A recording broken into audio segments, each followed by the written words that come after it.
bastante interessante e polêmico nos dias de hoje, que se chama Infância Deletada, né?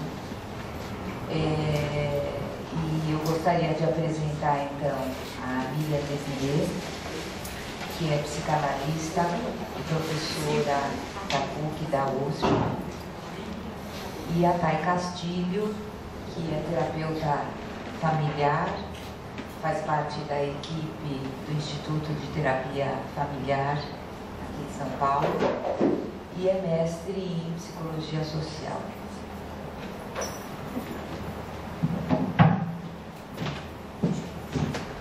Bom, boa tarde. Nesse sábado ensolarado, vamos começar aí uma conversa, né, sobre a infância deletada. É um prazer estar aqui, agradeço muito ao Oscar, a Fanny, ao convite. É um prazer também estar conversando com a Thay Castilho, a quem eu muito admiro o trabalho, e vamos nos acompanhando. E vamos começar hoje uma conversa, né, que a gente vai mais disparar a conversa do que propriamente trazer alguns elementos para disparar essa conversa, do que propriamente chegar a soluções. O título, A Infância Deletada, né, é bastante provocativo no sentido em vários sentidos, né? Primeiro que ele já traz pelo menos 3 aspectos nesse tema, 4, 5, né? É um significante, né? Mais do que um tema, né? Que vão cruzando aí então várias concepções.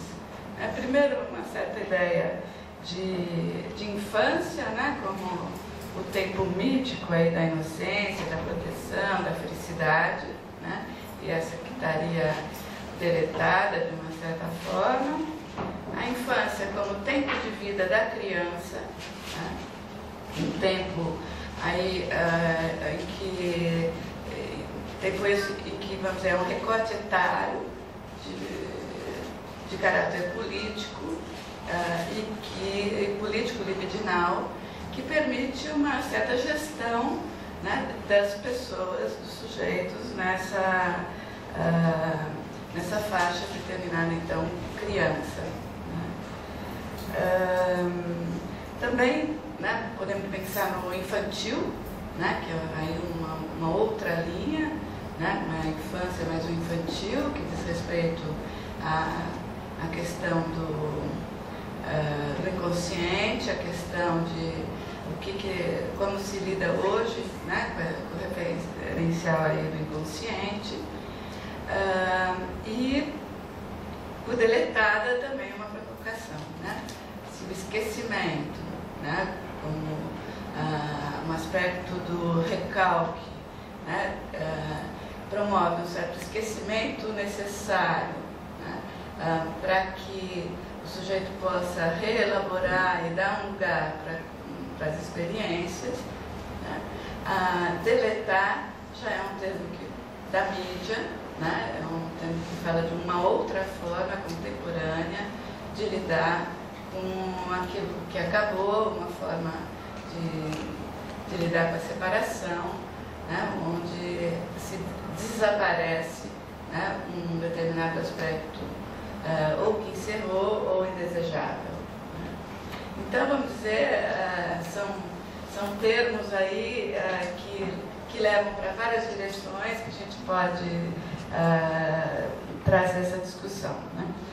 Mas, vamos conversando aqui com a Thay, a gente vai centrar um pouco mais na questão da criança da atualidade, né? Na criança e de uma certa criança da modernidade, ela que não é a da atualidade.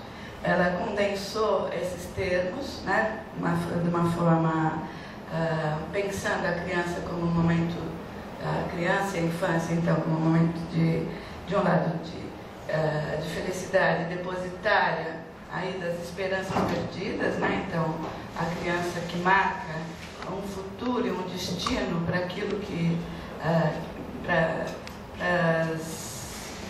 os ideais e para os projetos que não foram realizados dos adultos, né?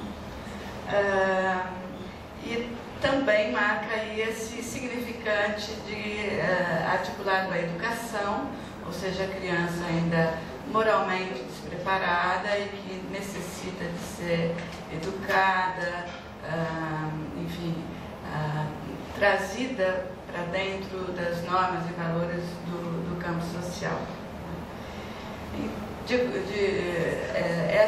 A criança, a preocupação com a criança é datada, né? A gente sabe que a preocupação, né, vem aí justamente gerando toda uma modificação na estrutura familiar que deu um outro lugar para a criança e atribuiu um lugar social para a mulher, que passa então a ter um peso e um valor dentro do campo social a partir da sua posição de mãe, né?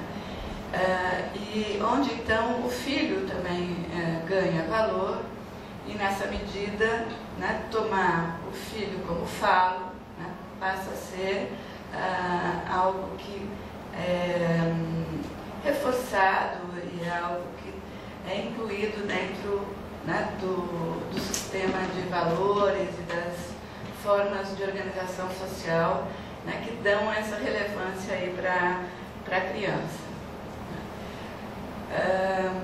Uma das questões que poderíamos levantar aí nesse momento é a preocupação com esse lugar que a criança tem tomado na atualidade, né? Ou seja, dados os outros, as organizações atuais aí né, do campo social e político, dado outros lugares de relevância que a mulher tem no campo social, né? Qual o lugar de valor que essa criança mantém, né? Podemos dizer que a criança e a mulher, né, como mãe, tem ainda no filho, né, o seu lugar de falo, né? Ou seja, daquilo que lhe causa, daquilo que lhe define como objeto de dedicação e de desejo, que vai permitir então incluir a criança na ordem do campo do desejo, do campo discursivo, né? Essa é uma provocação aí que eu gostaria de trazer, né? Uma provocação que está também presente, né, em Lacan, e aí eu vou trazer um trechinho, né, sobre esse lugar que a criança está tomando na atualidade e que eu acho que também pode ter provocado aí a proposta desse encontro.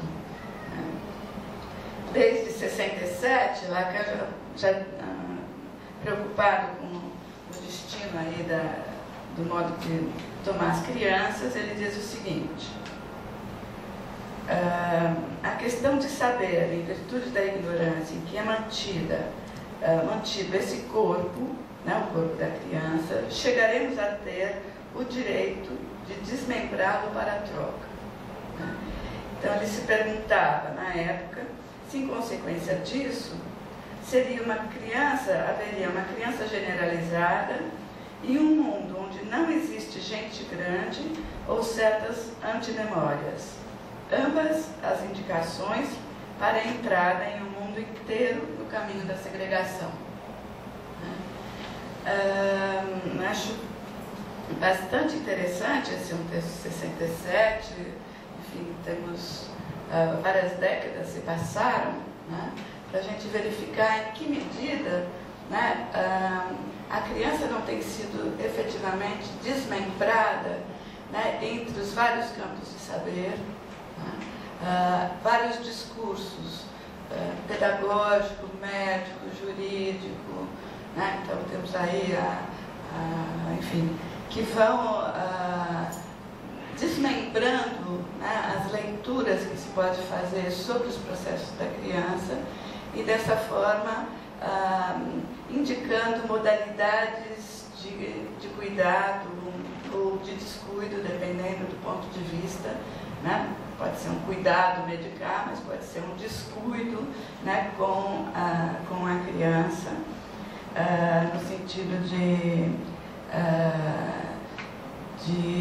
não escutar o que está sendo trazido por ela como questão, né, enfim, no sentido de transformar, né, o lugar onde ela está sendo posta, e mais de adaptar, mais de silenciar, né? Então, temos aí uma questão importante para pensar nesse esquartejamento, né, desse lugar. Por outro lado, né, também eu acho que essa fala do Lacan, ela nos coloca uma questão que não diz respeito só à criança, mas uma questão, vamos dizer, do modo que estamos constituindo, né, o nosso campo social e político, constituindo uma cultura de uma época, né, ou seja, que vertentes ético-políticas, né, estamos tomando quando damos este lugar à criança, ao infantil, né, e ao destino, então, do que é colocado aí nessa instância, né? O que seria, então, esse mundo onde não existe gente grande, né? Acho que é interessante mostrar como a forma de lidar, né, com o infantil e com a criança, ela está dizendo, né, não de uma emancipação da criança, mas de uma desemancipação de todos, né? Então, também é uma outra questão que eu gostaria depois de trazer um pouco mais para vocês. Então, vamos dizer, esse lugar para a criança, acho que a gente podia levantar um ou dois aspectos, né, para dizer desse lugar que a criança tem tomado, né, tanto na clínica, quando os pais chegam tanto quanto desarvorados, né, sobre o que fazer com aquelas crianças sobre as quais não se tem o menor controle, né. Outras observações do tipo, olha, eu sei que não é muito cristão, mas, né, cansei, né, não tem onde entregar, né, realmente, né, não era o que eu esperava, né, ser mãe, né. Essas falas também têm ocorrido, né, e outras do tipo, né, que se vê no jornal, enfim, mais ou em algumas instituições, que é dispensar a criança, né, jogando como um pedaço de carne que se joga no lixo, né. Então a gente tem várias, alguns se tornam notícia de jornal, mas a gente vê que também vários momentos aí aparece essa questão, né? O que significa isso, né? E que lugar é esse que permite que a criança seja um puro dejeto, né? Não seja reconhecida, não só não seja reconhecida como filho, mas não seja nem reconhecido como criança, né, a ser destinada aí à roda dos expostos, enfim, para dar um outro destino para ela, né? Então são sinais aí que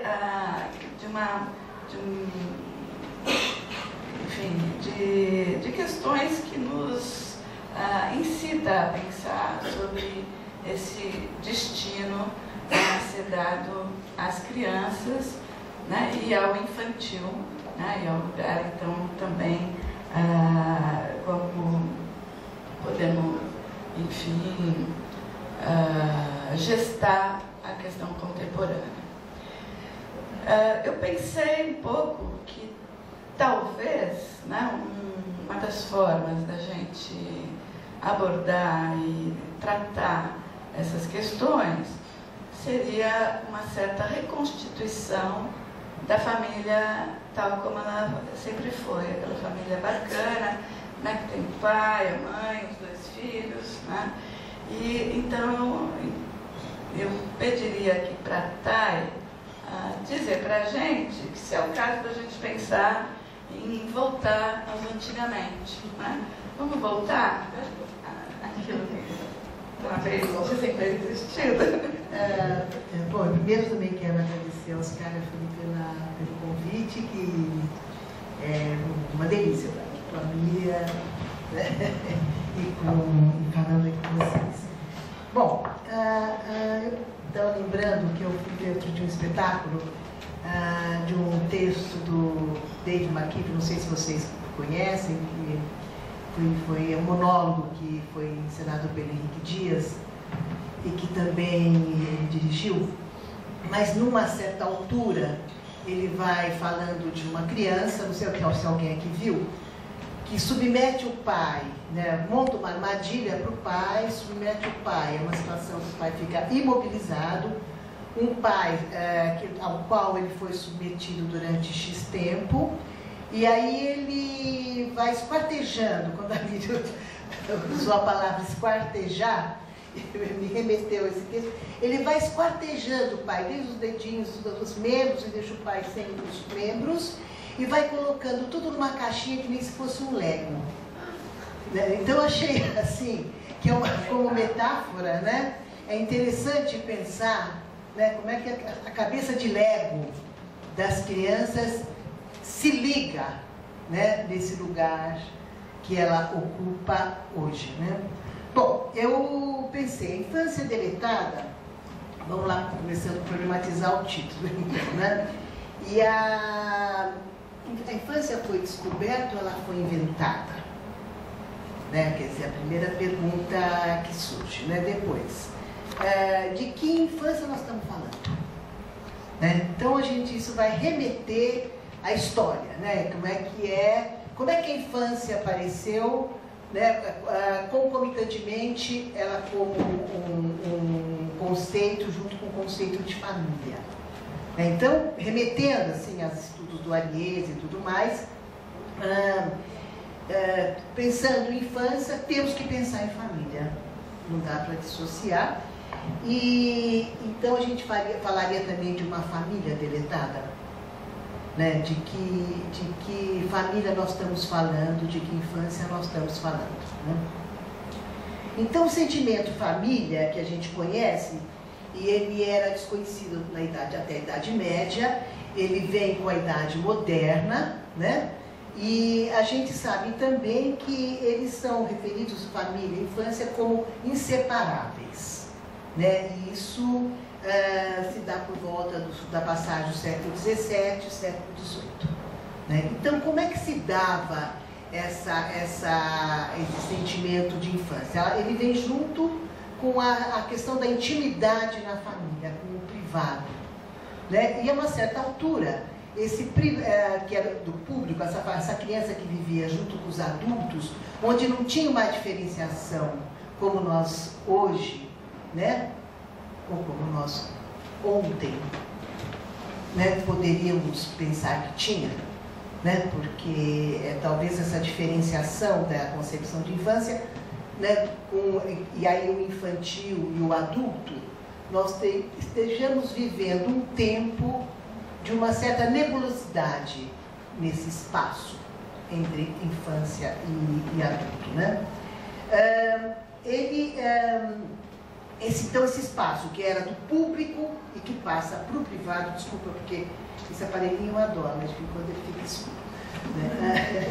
Né? Então, nós vivemos assim, desde o império da criança com a família burguesa, mas sempre pensando também que essa criança, ela ficava longe dos adultos na história. Não era uma criança que tinha essa relação que vem depois da concepção de família nuclear, conjugal, mais do fim do século, do fim do século XIX, começo do século XVIII, que ocupa a primeira metade do século passado, quando isso se transforma com aquilo que a Miriam já falou, que é o lugar da mulher, e vai trazendo também, pouco a pouco, um lugar que transforma o lugar da criança e o lugar do homem e o lugar da família. Então,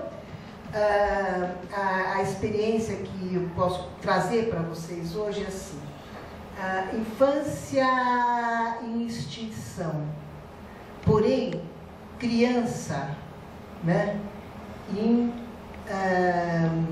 como um totem, vou chamar. Né? Quer dizer, separando um pouco a infância, o infantil, e trazendo a criança hoje como um objeto narcísico ou fálico, não só da mulher, mas, ou não mais tanto da mulher, mas de uma concepção de família, onde se inclui, pela minha experiência, também o lugar masculino. Então, as famílias, vou trazer um pouco da família, porque é importante diferenciar na escala social, né, o que nós estamos falando, por exemplo. Então, nas famílias de classe média, média alta, isso que a Miriam estava se referindo a um adulto que fica pasmado em frente de uma criança e fica sem saber o que fazer, né?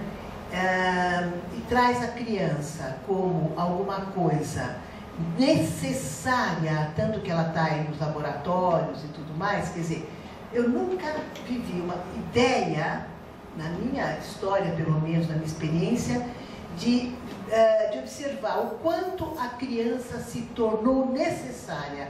Aquilo que no passado parecia, historicamente, vinha no andar da carruagem, hoje se torna realmente um projeto narcísico, né?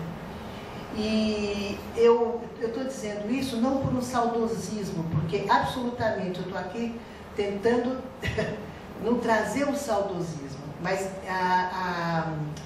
uma criança de 1 ano e meio, é como se a experiência que eu tenho é como se ela pegasse o adulto e ela levasse o adulto para um lugar e dissesse assim: cuida de mim desse jeito, que assim você me protege.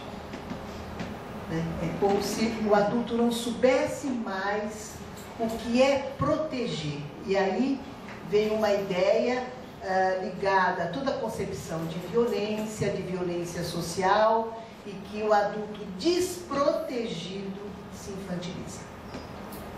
Então, é importante esses dois paralelos de uma criança dita adultificada diante de um adulto dito infantilizado. E ele sabia no passado proteger? E ele sabia no passado proteger? Pois é uma excelente pergunta. Quer dizer, né,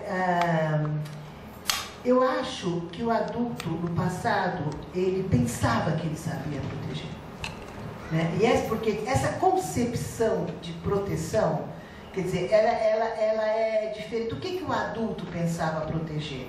Pensava proteger a criança, que a criança caía. Não tinha essa ideia de proteger do campo social como a gente tem hoje. Porém, a gente sabe que nas famílias, as famílias eram um lugar não protegido, o seio da família.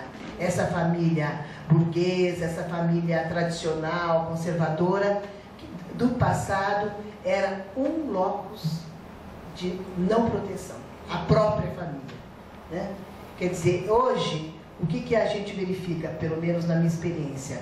Essa criança como totem, como necessária e, ao mesmo tempo, negligenciada. Mas como negligenciada? Negligenciada porque é como se ela fosse tirada do campo social e ela não tivesse mais lugar ali. Ela só tivesse lugar, né, perto desse adulto que dela necessita, né, como um objeto narcísico. Né? Então, por exemplo, festas de criança, né? Nós estamos vivendo a festa do branco, né? Ou seja, a festa das babás. Então, o que nós vemos hoje na classe média alta, nós não vemos mais crianças que vão para a festa ou vão para as praças para elas poderem interagir. Cada criança com a sua babá. E essa babá com o olho nesta criança. Quer dizer, então, o que aconteceu com o lugar da mulher? Que a mulher que foi, né, para o campo de trabalho. E que é olhada, né, como uma mulher de sucesso e tudo de bom nisso, né? Quer dizer, eu acho que esse lugar da mulher é tudo de bom. Mas eu estou só polemizando um pouco para dizer assim, o que vem nesse vazio, entre aspas, que se torna o campo doméstico, né? Quer dizer, o que faz com que nós possamos ter certeza que as nossas crianças, que nós estamos longe, pensando assim, nós temos todos esses aparelhinhos aqui de controle. Vamos fazer mais aparelhos também, gente. Pode ficar tranquilo, né? Porque já tem óculos, não sei das quantas, vai ter radares de controle, fora as câmeras que estão dentro das casas e tudo mais. Mas o que nós podemos fazer com isso aqui diante de uma criança sem controle? Então, nada contra a tecnologia, né? E tudo a favor de uma reflexão, né, de como trazer para o campo doméstico uma possibilidade de uma criança, não que viva um conceito de infância que possa abolir isso aqui, nada contra isso, né, mas um conceito de infância que possa remontar a uma ideia de proteção e não de negligência. Quer dizer, acho que esse tema é muito importante, né? Estava me lembrando, porque em nome da proteção, né, você se protege num âmbito, mas desmembra de outro, né? Estava lembrando um pouco da questão do depoimento sem danos na justiça, né? Ou seja, a criança que sofre algum tipo de maltrato, abuso familiar, né, é sofrido para ela passar pelos interrogatórios, pelo tribunal. Então se criou que acho que isso exemplifica um pouco isso que você está falando e que eu falei também. Então se criou um mecanismo que é assim, a criança fala, né, depois isso foi revisto, mas a ideia era, a criança numa sala com a psicóloga, e a psicóloga tentando ali saber o que aconteceu, um vidro protetor, né, e os advogados, juristas observando essa fala da criança. Então é interessante porque está protegendo a criança, né, de uma situação invasiva, dela ter que dizer, né, o que aconteceu, sabendo, né, que o que ela vai dizer tem consequências, né? Mas para uma ideia de que, né, ela arbitrária, né, de que o que ela vai dizer vai ter consequências, mas ela não pode saber disso, né? Então ela é retirada da possibilidade de escolher mentir, não dizer, né, enfim, dar uma versão particularizada por uma sedução de um possível psicólogo, né? Vale dizer que o Conselho de Psicologia vetou que psicólogos participassem dessa prática, né? Mas é um pouco exemplo disso que você está dizendo, né? De como, em nome da proteção, muitas vezes o que tem é um profundo desrespeito, né, às escolhas da criança. É um pouco, né, Miriam, como aquela pergunta que se faz assim para a criança, o que você vai ser quando você crescer, né? Quer dizer, é um pouco assim, a criança não é, né? Ela vai ser um dia, né? Quer dizer, então fica na situação, por exemplo, que eu estava dizendo que eu assisto assim, eu adoraria ter crianças como coterapeutas na situação com as famílias, para me ajudar, né, a direcionar um pouquinho esse olhar para elas, porque eu sinto que as crianças, mesmo quando eu trabalho com casais, que os casais dizem que as crianças estão pedindo ajuda. Né? Que são os casais que lembram, mas quem pede ajuda são as crianças.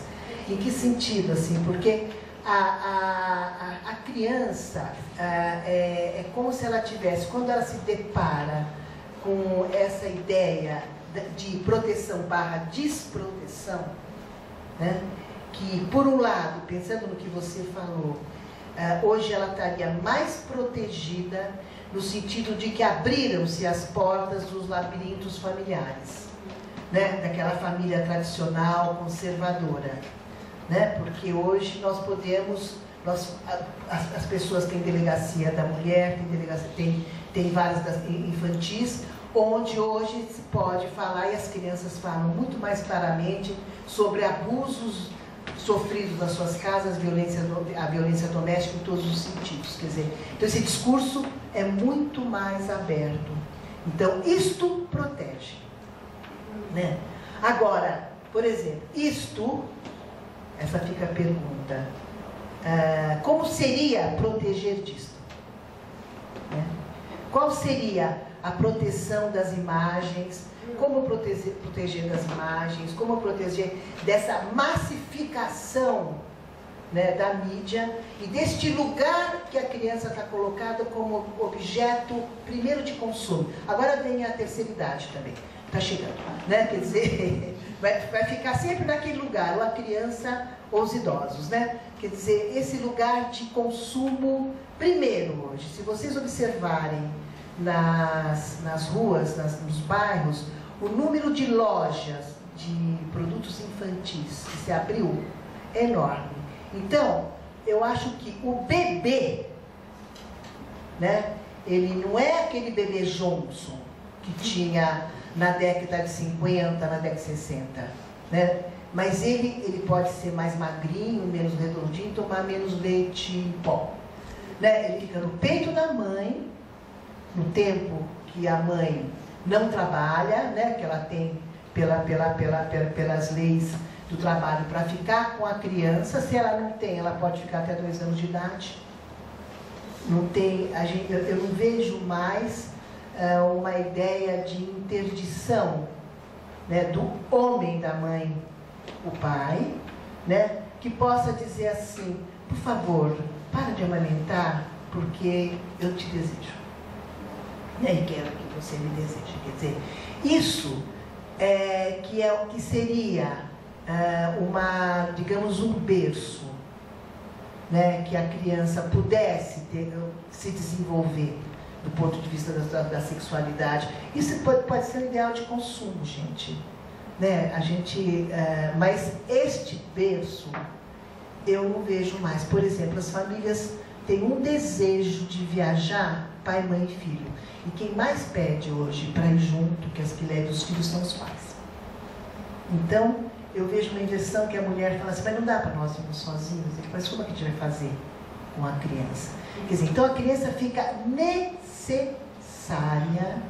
né, do ponto de vista desse objeto, né, que o casal mostra, porém, ela fica deletável, né, na vinculação com aquilo que poderia ser o infantil, a proteção, a regulação, a regulamentação disso. O que a gente vê assim, pais que não sabem o que fazer, que uma criança fica o dia inteiro na televisão, e quando você trabalha e sugere, fala assim: ai, não, tudo isso cansa muito, dá muito trabalho, isso como a Miriam estava dizendo. Ai, não aguento, será que não dá para fazer? Se eu pudesse, eu entregava. É um pouco isso que a Miriam está dizendo. Agora, esse seria, então, o locus dos afetos, porque a família foi se tornando na história, quando a educação, a pedagogia separou a criança e a criança foi para a escola, a família ficou como o locus dos afetos, né? E hoje ela se mantém como o locus dos afetos, né? Então, na minha opinião, Miriam, talvez a gente tivesse que pensar o seguinte: de que infância nós estamos falando hoje? Como é que nós pensamos hoje a infância. Que infância é essa? Né? Às vezes eu fico pensando que há uma estratégia do biopoder aí de transformar essa criança num corpo a ser desfrutado, né? ou também a ser consumido, né? Que é jogar com significantes criança e filho, né? Então tem uma certa perda do lugar do filho, que implicaria os pais, né, num cuidado com essa criança e na criança como um lugar que diz respeito ao seu desejo, né, e dando continuidade a um processo geracional. Né. E hoje a gente, né, logo que surge um tipo de dificuldade, o filho se torna criança, uma criança anônima, né, gestada pelas regras. Né? Então, pelas regras de comportamento. Hoje não se fala mais de uma criança elevada, se fala que ela é hiperativa, se fala que ela está triste, né? Ela está deprimida. Né? Então, até na linguagem, né, a linguagem se torna especializada para lidar com aquilo que uma criança está triste, você vai... né, você tem 1000 recursos para lidar com a tristeza de uma criança. Né? A criança elevada também. Né? Essas formas de estar substituindo até um discurso, trazendo para o seio das relações, né? Esse discurso que vem, né? Seja do campo médico, seja do campo jurídico, né? O menor, vamos, né, responsabilizar já a criança pelas ações dela. Enfim, ela vai retirando essa implicação do adulto com a criança, né? Que o poria num lugar aí de poder não ter um saber absoluto, né? Mas poder se implicar naquilo que está acontecendo com ela e transmitir uma certa experiência, né? Recorrer à sua própria experiência e transmitir uma certa experiência a partir desse lugar particularizado que essa criança tem, com essa história, com aquilo que aconteceu com ela no cotidiano. Hoje os pais sabem pouco diferenciar, destacar isso. Bom, mas se ela está deprimida, o que aconteceu? Né? Porque já vem com uma ideia de um fenômeno, né, neurofisiológico que a deprimiu. Né? Então, tem uma quebra aí, né, nesse sentido também. Então, eu vejo assim, alguns passos, né, nesse sentido, que são esse deslocamento da criança do lugar de filho para o lugar da criança genérica, né, e, portanto, que tem que cumprir um certo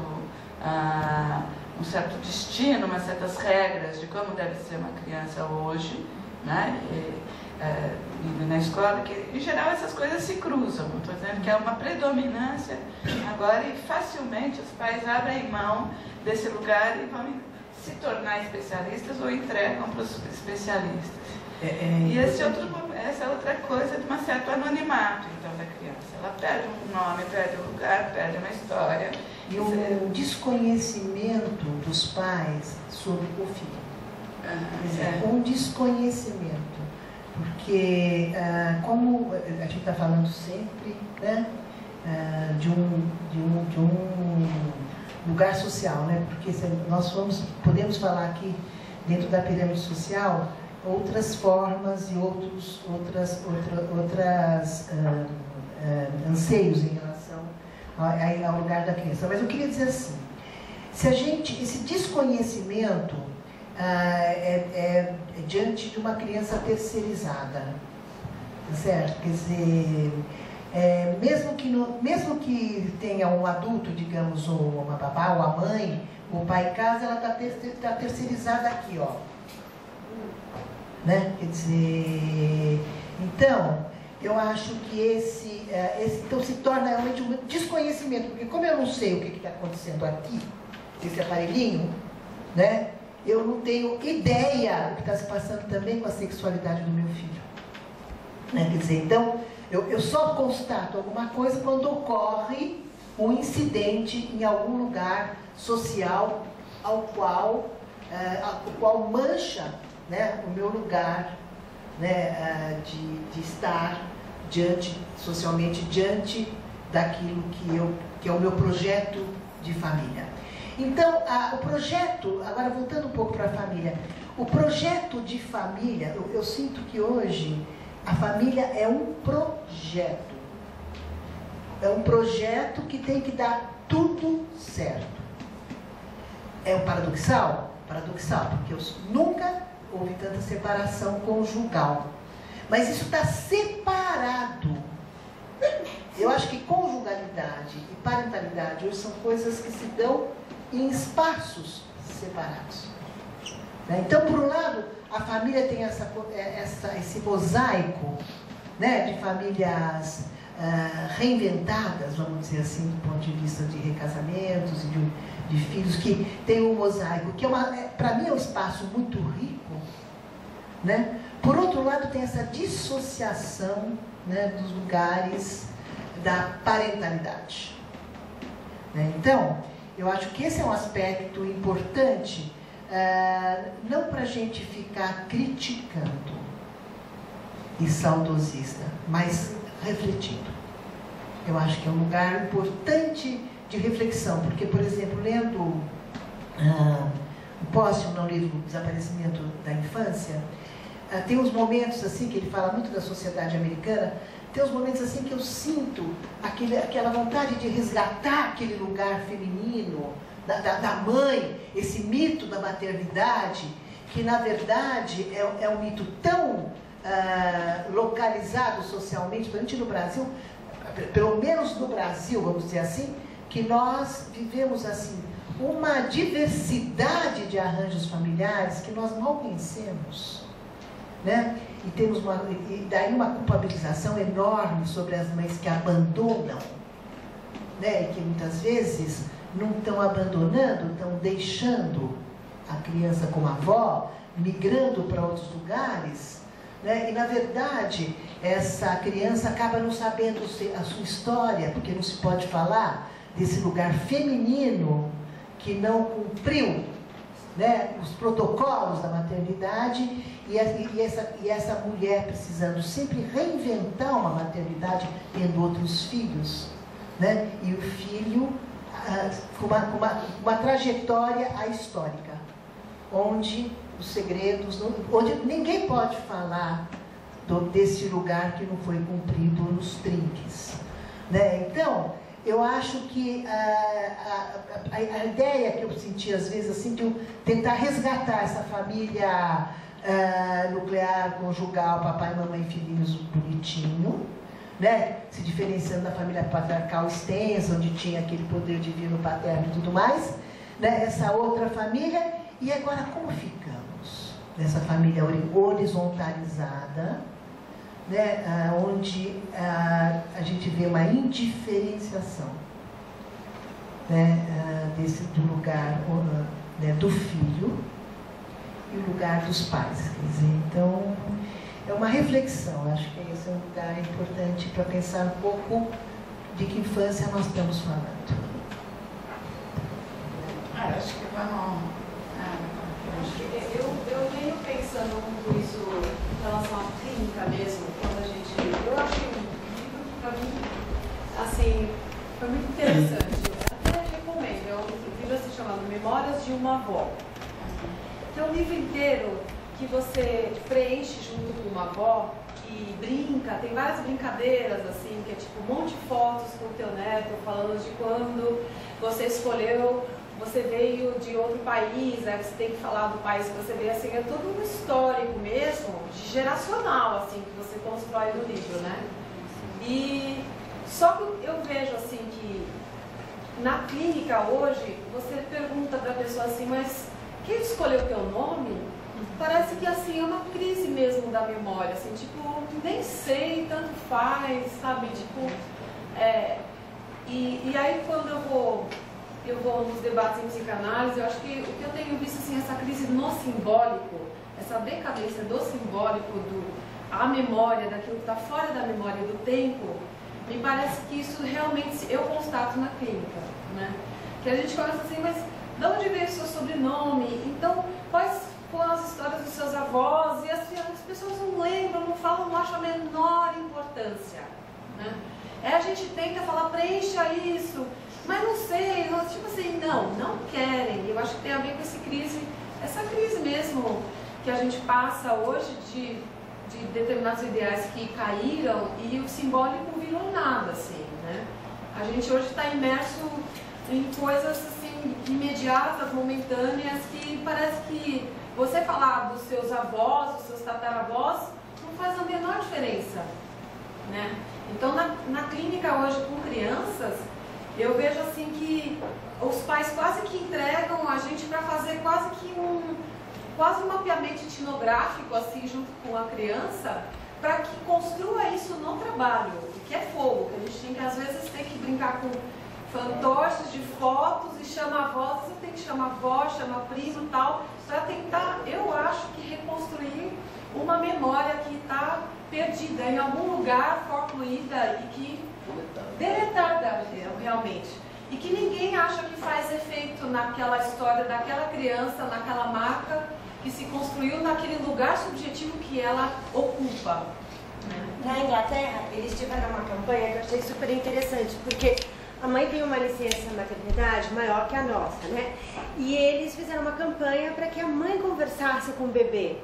E ao fazer a campanha, as perguntas das mães eram: mas eu falo o quê? Né? Porque é um bebê.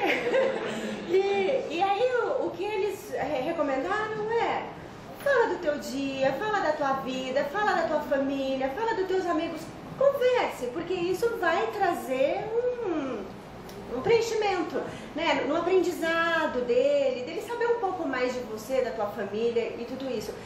Mas o que me chamou a atenção era as mães não saber o que falar. Elas não tinham essa referência da importância que a história delas, da história de vida delas. Depois a importância a importância, isso é um resgate de estudos, né, e aquisição da linguagem dos anos 60, 70, quer dizer, a importância desse primeiro diálogo que a mãe faz. A mãe, ela tem a atitude dialógica com o filho que não fala, mas ela está olhando para o filho trazendo, que isso vai evoluindo, quer dizer, é uma conversa que, vamos dizer assim, que é um resgate, que hoje eu imagino que a mãe não saiba mesmo, entende? Que aquilo que vinha, essa mãe maluca que ficava falando sozinha, ela era o adulto e ela respondia pela criança, atribuía intenções à criança, a constituição do sujeito, né, na interlocução realmente. Então isso, eu acho importantíssimo isso, né? Interessante se contar que as mães aparecem quando não sabem o que fazer.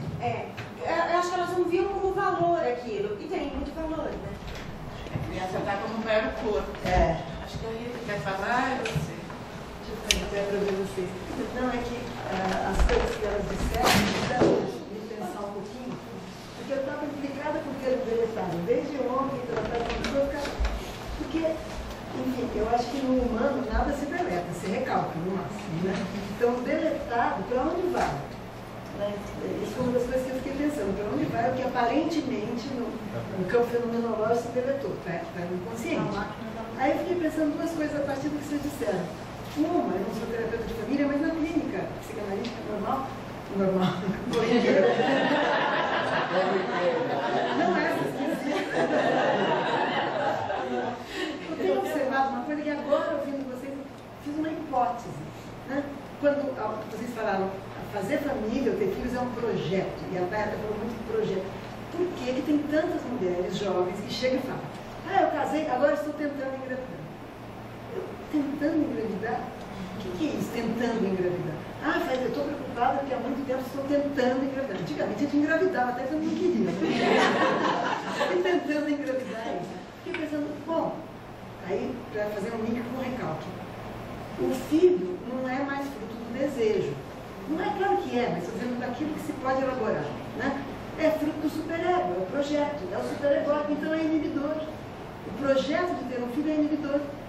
Então, engravidar é um esforço, é uma tentativa, precisa de apoio tecnológico, saber que dia que tem que transar. Um ato heróico, né? Um ato heróico. E aí, como é um projeto, e aí pensando na segunda parte, né, quando vocês falaram proteger a criança, do que será que a criança hoje tem que ser protegida? Porque você pode pensar, ela é até protegida demais, né? A escola, a quantidade de tecnologias para lidar com criança, a terceirização, todos os profissionais que sabem dizer o que está acontecendo, e o medo da rua e a privatização da vida, o carro sai de dentro do prédio para dentro do shopping, para dentro da escola, protegidíssima. Por que ela não está protegida? Não é necessariamente a questão do abuso sexual, sempre houve e é sempre escandalosa, mas aparece no discurso, pelo menos. Uma interdição, isso não se faz, não pode, é crime. Eu acho que a criança não está protegida da falta de referência que os pais têm para educar. Ou seja, se os filhos são a razão da vida dos pais, em nome de que os pais vão educar os filhos? Né? Porque você é a minha razão de ser. O que eu vou transmitir para você? Eu estou pensando um pouco na ideia do Paulo Tira, que eu estava sujeitando até para os caras convidar aqui. Se você não tem que transmitir no sentido de uma referência, que, é claro, as grandes referências de autoridade, a modernidade e a pós-modernidade foi destruída, infelizmente. Né? A missão virou o filho, é isso que você está falando? Oi? A missão virou o filho? O filho não virou só a missão, virou o valor maior. Então, como é que você vai dizer para o filho que você não pode isso? Por exemplo, o pai do pequeno Hans, quando a gente lê de novo o pequeno Hans, cada vez que ele não queria entrar num assunto difícil para ele, o pai, era uma menina. Ele dizia, o bom Deus não gosta que a gente fale nisso. Tudo bem, era um bobão do século, começo do século XX com medo de falar de sexo, mas ele tinha um referente para, digamos, educar, barrar, de recusar alguma coisa para o filho. Tanto faz se ele estava certo ou errado, mas tinha um referente. Né? Deus, a moral, o futuro, o espaço público. Hoje, com a privatização da vida, eu acho que isso tem a ver com a depressão, tem um curto-circuito. Se a criança é a minha razão de viver, como é que eu vou dizer para essa criança isso não pode, se esforça para aquilo? Ela tem que estar sempre atendida. Eu acho que a criança está desprotegida disso. Eu acho que esses lugares... E aí a gente vê, aí pensando um pouco na psicanálise, que eu vou já encerrar, que a gente sabe que entre o objeto magnífico e o dejeto, o espaço, a distância é assim.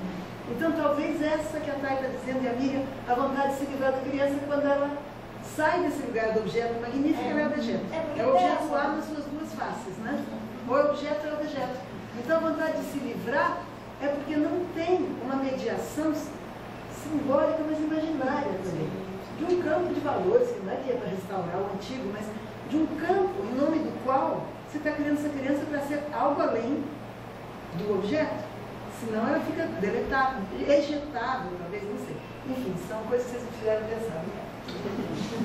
Deixa eu brincar um pouquinho com a palavra deletar. Quando você deleta no computador, se você conseguir um técnico bom, ele consegue recuperar qualquer coisa dentro do computador. Então, se você for matar o seu computador, alguém que manja da coisa vai conseguir recuperar aquilo. Então, brincando um pouquinho com isso, assim, eu trabalhei 8 anos na Vale da Infância. Então, eu trabalhei no extremo leste de São Paulo. Então, eu peguei uma população que já é violentada, certo? De todos os jeitos possíveis e imaginários. Então, imagina as situações que as crianças vivem se a família está violentada, né? Então, assim, a gente pegava casos de negligência, abuso, violência, mas, assim, os pais também eram vítimas, né? Eles eram os abusadores, os agressores, mas também eram vítimas junto com as crianças, talvez as crianças mais vítimas ainda. Mas, de qualquer forma, nessa coisa de, assim, o abrigamento em massa, você lá trabalhando para tentar trazer a criança de volta, porque foi uma medida judicial de separar essa criança da família. E uma bela época eu comecei a ouvir uma coisa que, na primeira vez que eu ouvi, até doeu no ouvido. Foi que surgiu uma ideia, e até um projeto, e até fizeram uma instituição chamada Escola dos Pais. Que era para ensinar os adultos o que fazer com a criança. A primeira vez que eu ouvi isso, eu pensei, gente, o que é isso? Será que é um ser que caiu do disco voador e aí a pessoa olha estranha aquilo e fala, Deus, o que eu faço com isso daqui? Que é a criança, que é o filho.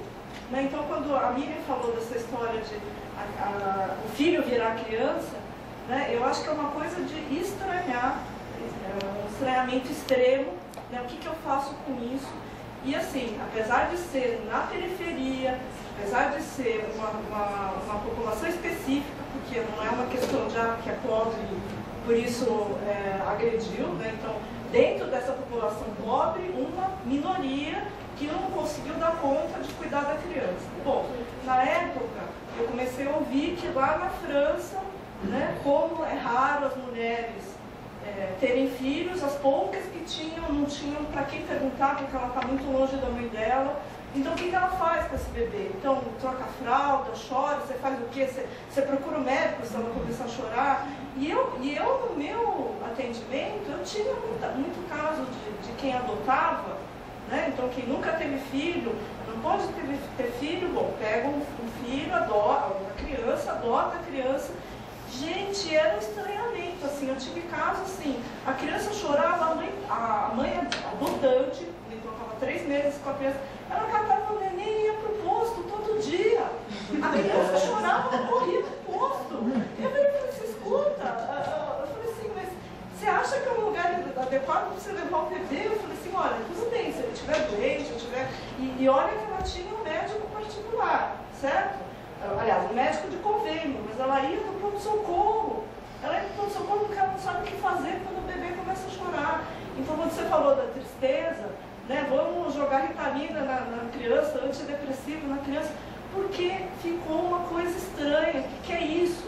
O que é esse ser que começou a chorar? Então, quer dizer, batalhou tanto para ter um filho, né, até tudo nos conformes, vai na vara da infância, vai adotar um bebê, e quando ele chega e chora, fica desesperada, e não tem para quem correr, né? Não tem nem para chegar para a própria mãe e falar assim, olha, o que eu faço quando o bebê chora?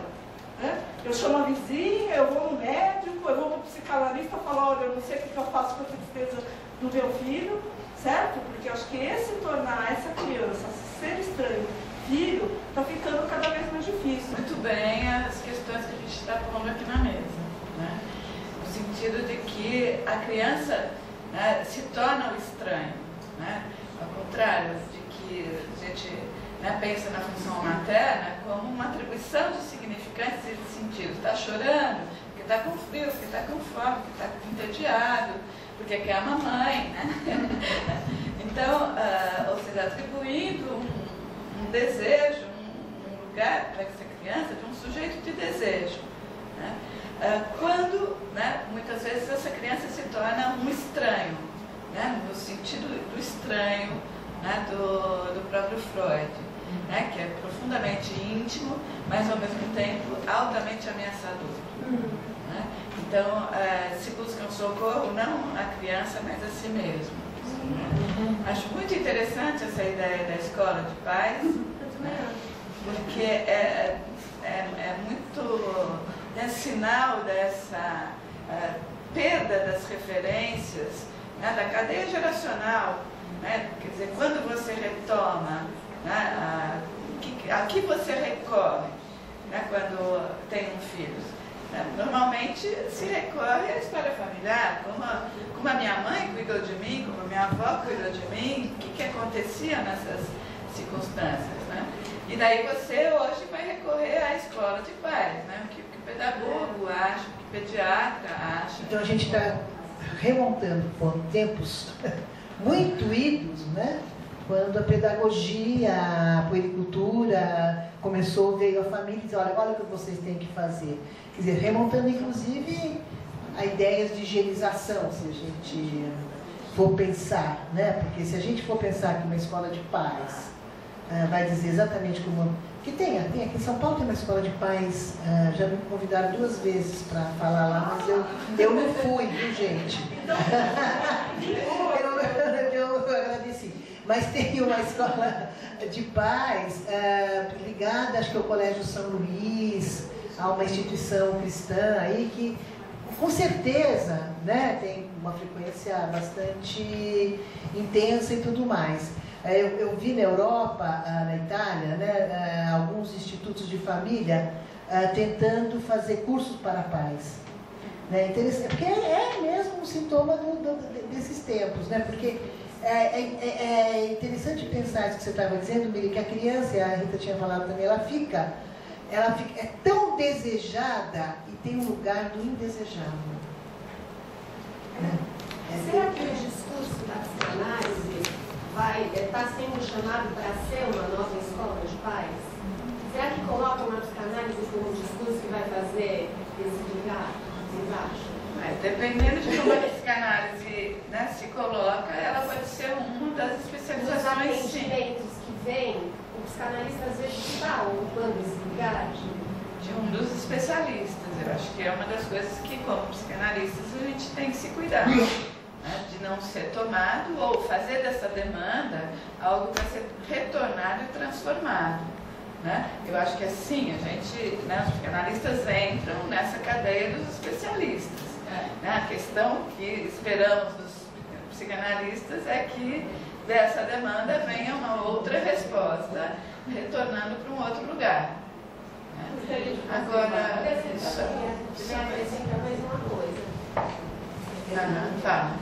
Não, bom, assim, tudo que vocês falaram, eu acho que a gente está levantando uma série de questões que a gente podia estar indo em frente, a gente está mais levantando, mas já que se trata, quem sabe que um outro encontro a gente tenta amarrar melhor tantas coisas que estão sendo levantadas, né? Mas eu estou pensando na Budinesco, na família em Desordem, Vida, fiquei muito impressionada com a afirmação. Ela afirma que apesar dessas novas configurações, a família é a instituição que permanece. Ela não dá muitos dados, mas ela afirma que com tantas mudanças nos valores, nas referências, a família permanece. Inclusive como reivindicação dos homossexuais agora. Né?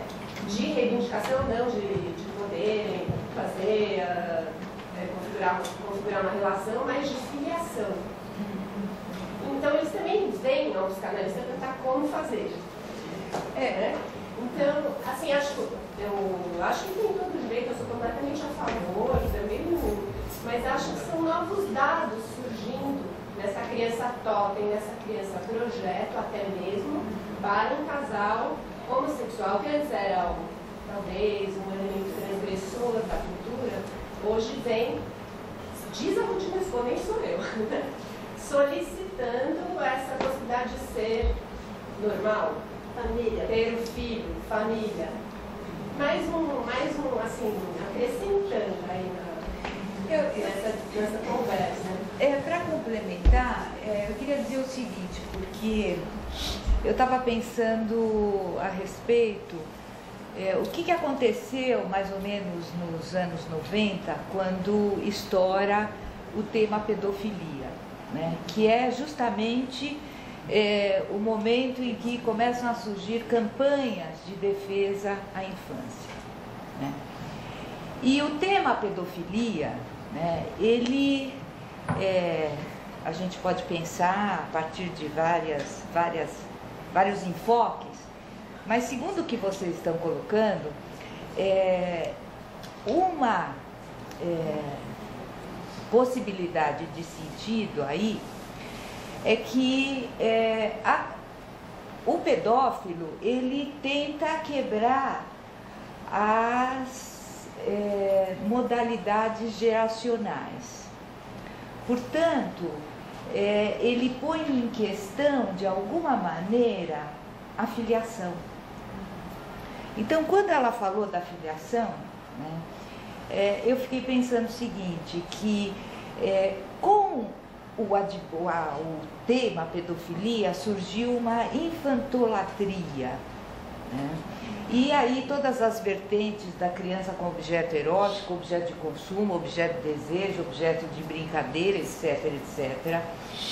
Mas, agora pensando a questão de que a infância deletada, me parece que talvez não seja a infância deletada, mas sim a metáfora paterna deletada, né? Porque quando vem a pedofilia é para pôr em questão o exercício da função paterna, né? É para pôr em questão a filiação e, posteriormente, toda tudo que tem surgido como questão política das famílias homoparentais, homoafetivas, né, está se pondo na mesa isso. Como educar, como constituir uma família, né, e transmitir o legado de pai para filho, dado que a versão freudiana, ela se sustenta até hoje. Eu gostaria de comentar assim, que apesar disto, né, tudo que a gente está dizendo, as crianças continuam se constituindo como sujeitos. Sim. Então, de algum modo, a função materna e a função paterna, apesar da tentativa de deletar a função paterna, né, e mesmo, né, a atribuição da função materna, ela tem que se operar. Então, acho que grande parte do nosso olhar é tentar recuperar, como, né, apesar de uma certa tentativa de obturar a função materna, né, que eu acho que a pedofilia também, parte da função materna é erogenizar o corpo da criança. Né? Não tomar a criança como objeto, mas erogenizá-la. Né? E na medida em que a mãe é só uma enfermeira, né, não sabe o que dizer para a criança a hora que dá banho, a hora que, né, veste uma criança, acho que tem essa distância aí nesse processo num outro aspecto, né, essa questão de que a criança não é tomada como objeto erótico se ela está revestida numa função de filho, né, senão ela se torna assim, né? Então a caída, então eu concordo com você, acho que você traz bem esse tema, estuda essa temática e que ilumina bastante essa questão. Mas eu acho que nos cabe escutar um pouco como, apesar, né, de todas essas questões que a gente está trazendo, talvez nos caiba, né, em termos de resistência a esses processos de destituição, né, do lugar materno e paterno, conseguir junto aos pais que nos procuram mostrar o quanto, né, tem ali um investimento, sim, né, para além de um projeto, né, e de um ideal que acho que atrapalha bastante, né, um ideal de família, um ideal de criança, né, que torna a criança, né, põe essa criança num lugar superegóico.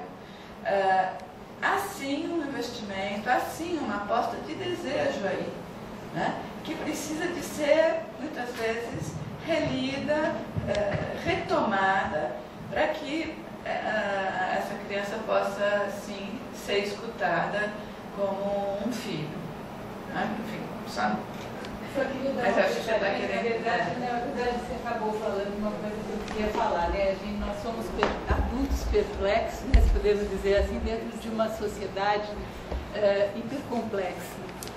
E eu acho que, à medida que temos tantas informações, né, como a Thay fala, a gente vai buscar também no Google as informações, o que vamos fazer? Então a gente pega algum sintoma, vamos lá, o que faz com o meu filho chorando? Então a gente está criando sempre a figura do intermediário, né? Eu também atendo consultório e vi uma paciente minha chegar dizendo que estava apavorada com o filho de 15 anos que provavelmente poderia estar fumando maconha. Em vez dela perguntar para o filho, você fumaria maconha? O que é isso para você? Ela vai na escola e quer que a escola dê a orientação de que não pode fumar maconha. Então eu acho que quando a gente tem uma sociedade muito complexa, a gente esquece o simples, né? Como se o simples nunca ocorresse. Porque assim, é o direto, né? Como é que a relação direta fica restabelecida sem que tantos intermediários? Então leva para a fonoaudióloga, leva para o psicólogo, então assim vai criando uma rede de atendimentos, de terceirizações. Então a relação real, onde assim, eu sei que meu filho está chorando, o que eu sinto quando meu filho chora, vai se perdendo. Então assim, é quase que a gente tivesse que reformular, como é que a gente repõe o simples de novo na sociedade para se reformular. E eu acredito mesmo que assim, existe um processo de autorregulação e eu acredito que a saúde se sobreponha, né? Eu venho da linha da biologia, então assim, sempre existe uma adaptação, a gente está no meio de um processo.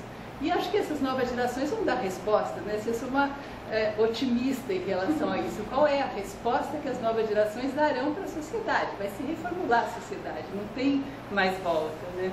Então era isso que eu queria falar. Interessante que você está dizendo, que eu me lembrei de quando meus filhos eram pequenos, eu pensava, quando eles começaram a perguntar, eu pensava assim, nossa, preciso ficar esperta, porque tem que arrumar respostas rapidinho de coisas que eu desconheço, porque eu tenho que responder, né? Então me vinha sempre essa ideia de um enunciado que realmente coubesse naquele espaço e que eu pudesse rapidinho fazer o meu flashback aqui e trazer.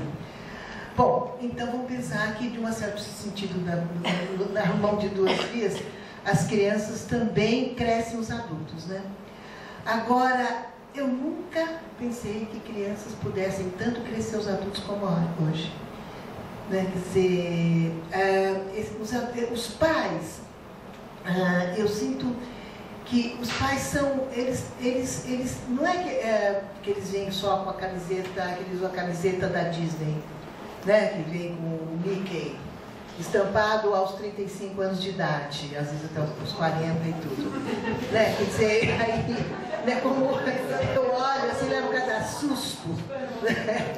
Né? E vejo pais que levam filhos para a Disney, o filho tem 1 ano e meio. 1 ano e meio levando o filho para a Disney. E voltam exaustos. Né? Exaustos do filho. É do filho que voltam exaustos. Desse serzinho ali, né? Quer dizer, que nem sabe que tá. Então, e daí vem o Mickey aqui. Eu digo assim, o que são, né? O que significa isso? Então temos que pensar também numa geração, né? Que está tendo filhos ou que já tem filhos pequenos, né? Que se traz como um bebê idealizado, né? Se carrega uma idealização de algo incompleto, não da incompletude no sentido, mas de algum projeto incompletado, né? Vamos pensar assim, quer dizer, que alguma coisa sempre, gente sempre fica querendo refazer, reinventar em cima do filho, mas agora é como se houvesse um pedido para o filho, né? Faça isso por mim, né? Que eu não consigo fazer. E eu acho que essa perplexidade diante do filho que não ocupa esse lugar, perplexidade é uma frustração. Quer dizer, vem acompanhado de uma frustração. Agora, isso incide, obviamente, sobre a criança. Quer dizer, esse pai, todos os pais se frustram, mas acho que hoje eu acho que o pai já vem frustrado, muito frustrado, no projeto que ele foi o objeto, né? E ele traz essa frustração, então é uma hiperidealização. Eu vejo uma hiperidealização, que serve, na verdade, a um projeto muito mais, paradoxalmente, individual que familiar. Mas será que essa idealização não tem a ver, porque eu sou do interior, mantenho muitos contatos ainda com o interior, e eu vejo a família interiorana, seja de Minas, de São Paulo, Goiás, mais voltada ao simples que você falou, né, mais direta. E essa necessidade aí mercadológica, assim, consumista, de uma viagem lá fora, quando você pega uma família do interior, por exemplo, de Minas, e fala assim, Disney, eu não vou pra praia com meu filho, imagina, não quero ficar cansado. Então, será que também não tem uma conexão? Uma elite, né? Mas tem duas, eu acho importante isso que ele está trazendo, mas a gente tem que pensar também numa massificação midiática, né? Onde aquilo está acontecendo nesse nível, mas no outro nível todos têm acesso. né, que traz significantes, né, que aparentemente estão, ele não vai para a Disney, mas aqui ele acessa. Entende? Quer dizer, eu acho que tem esses dois níveis. Quer dizer, então tem uma, não cabe naquele espaço o ir, mas aqui cabe acessar. Então acho que de uma forma fica no imaginário. Essa, não sei, Então, eu acho que todos, né, então, acho que não é uma coisa, né, todos estamos metidos nessa história mesmo, né, mas, por outro lado, eu acho que há diferenças, né, também. Eu acho que, na verdade, quem vive nos grandes centros, né, de uma certa forma, estou falando de uma criança de grandes centros, de uma criança de classe média alta, né? Então, e que, vamos dizer, tematizam, né, determinadas facetas. Então, vamos dizer, algo que diz respeito não só a esse grupo, mas a outros, né, mais um pouco, vamos dizer, o que antecipa algo que, se a gente não cuida, pode ocorrer, né? Então, nesse sentido, eu acho que né, tem sim, vamos dizer, a gente não está trabalhando com todos os pais e crianças, né? Nós estamos trabalhando, vamos dizer, o que é esse excesso de tecnologia, né? Esse excesso de individualismo, né? Acho que a Thay ressalta aqui um ponto que eu acho bem importante, que é mais um projeto de indivíduos do que um projeto de laços, né? De família no sentido não de família burguesa, mas de família no sentido de construir e se constituir no laço, né? E isso eu acho que de alguma forma todos demandam, né? Então, seja os casais homossexuais, eu não sei se o casal homossexual quer ter filho, se isso é, vamos dizer, o filho, né, na concepção da família nuclear. Né? Que todo mundo quando está dizendo, não, eu quero ter filho uma hora, né? Ele está dizendo, será que é só, né, só objeto então, de consumo?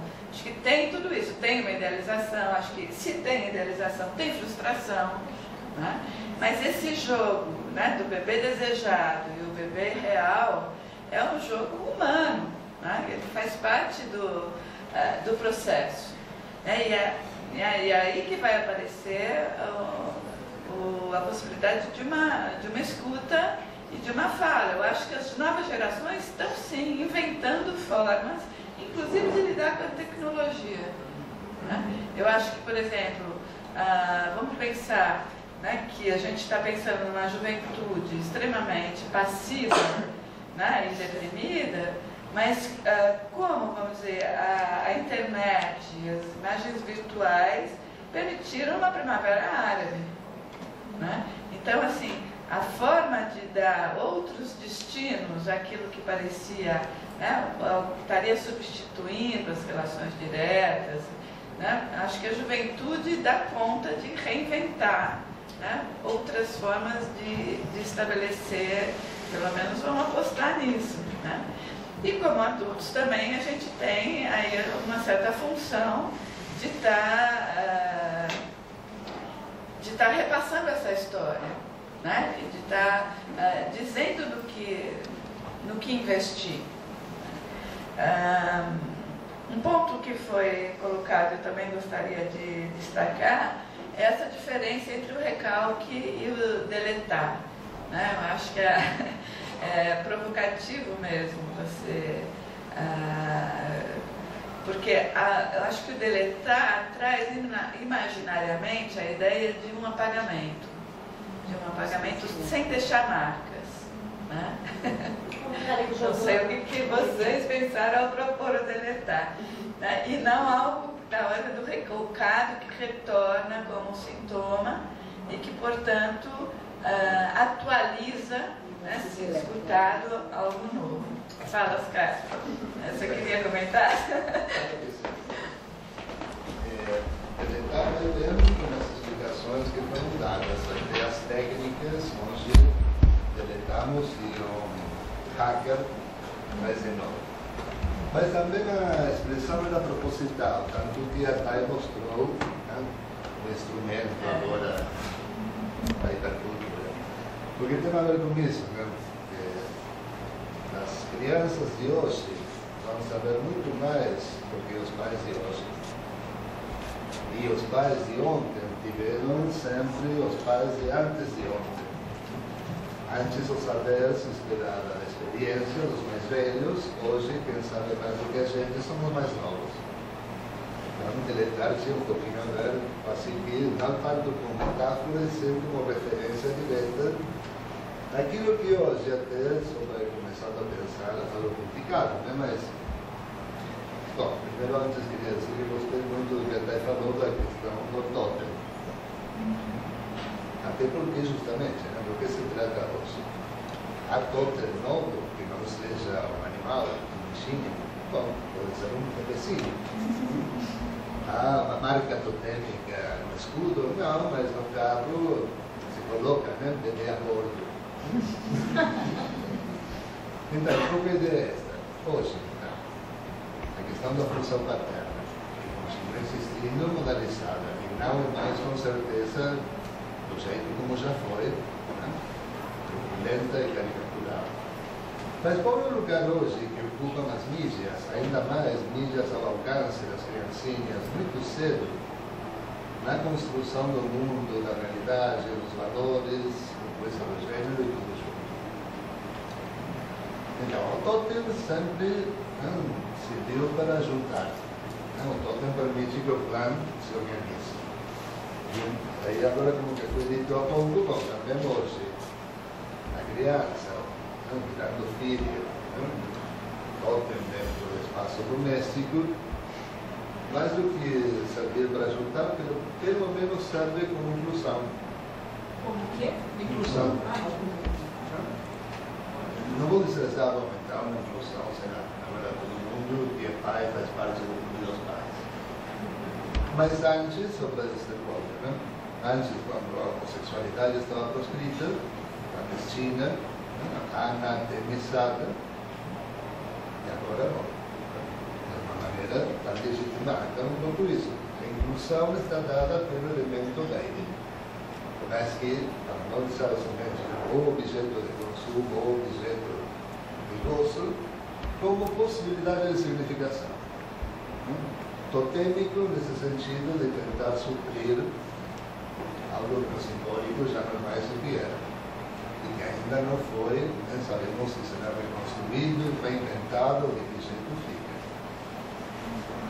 Mas a ideia seria esta. A criança, antes de mais nada, um elemento imaginário. Antes era mais quando tínhamos como paradigma a imagem da publicidade Johnson & Johnson.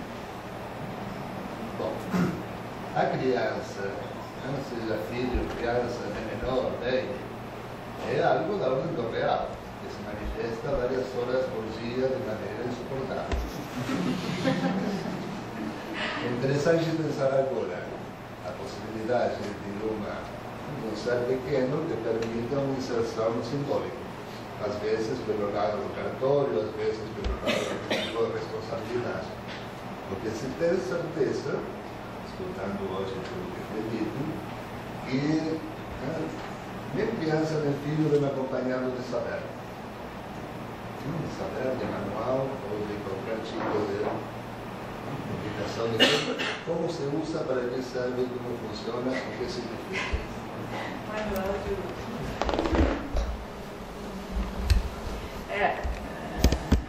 Você está trazendo, né, essa circulação dos saberes, né, uma criança tida primeiro como uma criança corpo, que, né, tem o corpo, mas não tem o saber, né, que de uma certa forma retorna hoje. Freud justamente diz, não, a criança tem um saber, né, ela tem o saber da sexualidade, né, ela formula ideias sobre as teorias, como são as relações, né? E acho que hoje se recoloca, acho que você trouxe muito bem esse outro lugar de saber que a criança toma. E que, independente desse jogo, né, imaginário e real, né, acho que mesmo né, se a criança está investida desse lugar do ideal, a hora que o nascimento é um real que fura tanto o simbólico como o imaginário. Né? E nesse sentido ela convoca, né, todo o campo social e político a dar algum tipo de sentido e contorno a esse buraco criado com esse ser cheio de vontades e manifestações, né, que precisa ser nomeado, enfim. Né? Acho que, sem dúvida, eu tenho pensado nesse sentido na frase que o Lacan diz que a criança é o pai dos pais, né, nesse sentido. É o nascimento enquanto um real que irrompe, né, que vai poder, vamos dizer, desencadear ali a parentalidade como um efeito, né, desse real que né, abala tudo aquilo que estava sendo pensado sobre o lugar da criança. Para ser um óbvio, mas este óbvio fenomênico é absolutamente topológico. Pero antes e depois. Antes não havia. A partir do momento em que há, dentro da cegonha, dentro da sociedade, e vai vendo, não pode parar e nunca mais nada será igual. Ninguém será igual. Bom, esse é o fenômeno, porque se faz a partir daí. Você tem o impossível de deletar, né? Eu vou só pensar um pouquinho, sabe? Acho que você lá atrás vai falando, como é que você chama? Cristiane, falando da história, né? Quer dizer, então essa ideia, né, dessa trajetória histórica da família e do sujeito, né? Como é que eu acho que a gente vive assim uma ideia, né? Quer dizer, tenho acho que principalmente na esfera dos projetos sociais, de uma abolição da história das crianças como se fossem crianças afamiliadas, que não vivem sem família. A gente vê isso muito nas creches, nos abrigos e tudo mais. Né? A gente vê muito dossiês bem sumários em relação à criança. Então, isso gera um anonimato, né? Um anonimato que também nas esferas públicas que lidam com crianças, famílias, então os projetos sociais e também na saúde, tudo, é um anonimato que é acompanhado também do anonimato dos pais, que hoje as pessoas não têm mais nome, então se chama, oi mãe, tudo bem? Oi pai, tudo bem? Quer dizer, vão falar com a mãe, são chamados de mãe, de pai, então com essas pessoas ficam sem nome, sem sobrenome. Então tem essa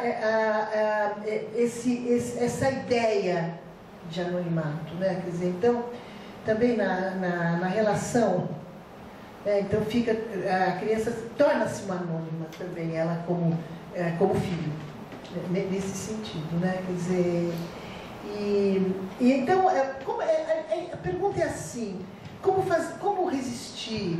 Como refletir, como tem resistência, que resistências fazer, né? Acho que você estava trazendo na clínica, né? Eu acho importantíssimo que a criança possa contar a sua história. Né? Eu tenho um netinho de 6 anos que ele adora ouvir as bobagens e as histórias engraçadas do pai dele. Então eu acabo contando coisa quando o pai dele tinha 5 meses, que ele esborrifava comida na minha cara, que fez xixi na minha cara quando eu fui trocar, ou então que a outra, e que ele, quando era adolescente, jogou tomate no vizinho. Enfim, né? E ele me pede muitas vezes para contar e recontar. E quando vou contar para ele aquela história, né? Quer dizer, como a gente pode trazer para as crianças histórias, e porque fica aquela coisa assim, que história que eu vou contar? A história das desgraças, das misérias? Não. né, a gente conta para a criança aquilo que é do interesse da criança, né? Quer dizer, não que é do nosso interesse, né? Quer dizer, aquilo que pode trazer a intimidade, a proximidade, a possibilidade dos laços acontecerem. Isso, eu acho que possibilita, né, que essa criança se interesse, né, por aquilo que tem uma idade da criança que ela começa a fazer, né, a trazer como são as gerações, quem são as pessoas que estão à volta dela. Quer dizer, quem é... Você já teve pai? As perguntas que eu ouço dessas crianças que eu estou perto. Quem era teu pai? Você teve pai? Ele morreu? Como é que era mesmo aquele vovô que você falou que gostava de passarinho? Porque são as tuas lembranças, né? Quer dizer, as tuas lembranças que vão disparar a possibilidade de se fundir, de entrar, de constituir uma memória, né, que está no laço, né? Essa memória que... Então eu acho que resistência talvez fosse a gente poder, né, ter isso presente. Isso aqui não atrapalha essa conversa, não atrapalha, né? Quer dizer, pensar que isto deleta é um jeito também de um certo conforto que a gente tem, né, de pensar que resolve. Mas não, uma coisa não atrapalha a outra. Eu acho que como uma reflexão, como fazer uma resistência à televisão, que é o grande assunto também, né, além das tecnologias. O que a televisão representa hoje criança, como criança, que traz um conceito de infância, não representa nem criança nem adulto. Né? Quer dizer, as propagandas não estão representando, né? A gente não vê. Outro dia alguém falava assim, você ouve na televisão canções infantis? Não, a televisão não traz canções infantis, né? Porque nós temos... Mas a televisão de ontem não é a televisão de hoje. Mas a criança de ontem também não é a criança de hoje. Né? Então, como é que a gente pode olhar para isso e dizer... os meus filhos estudaram numa escola chamada Rudolf Steiner, que é contra a televisão. Né? É uma escola que na época, na década de 70, 80, não permitia que se usasse propaganda, ou que fosse com uma camiseta que tivesse propaganda. Chegava na escola, eles viravam de avesso a camiseta, né, para não aparecer a propaganda. Né? Seria uma escola Waldorf do Steiner hoje ainda um núcleo de resistência, né? Quer dizer, essa tentativa, né, de resistir, principalmente no Brasil, que nós vivemos uma sociedade absolutamente americana, na minha opinião. Né? Quer dizer, a gente vai para a Europa, são outros, é uma situação, tem suas semelhanças, mas também não tem essa massificação que a gente vive. Então, como fazer resistência, né, a essas crianças que ficam na televisão, que ficam na clínica? Como é que a gente trabalha esses significantes que estão lá fora na clínica, o que as crianças, os adultos nos trazem? Isso é uma questão para reflexão, eu acho, né, dos terapeutas, dos psicanalistas. Eu acho que você tem toda a razão. Eu acho que é fundamental que nós não sejamos meros, né, fragmentadores discursivos no sentido do que nós estamos falando.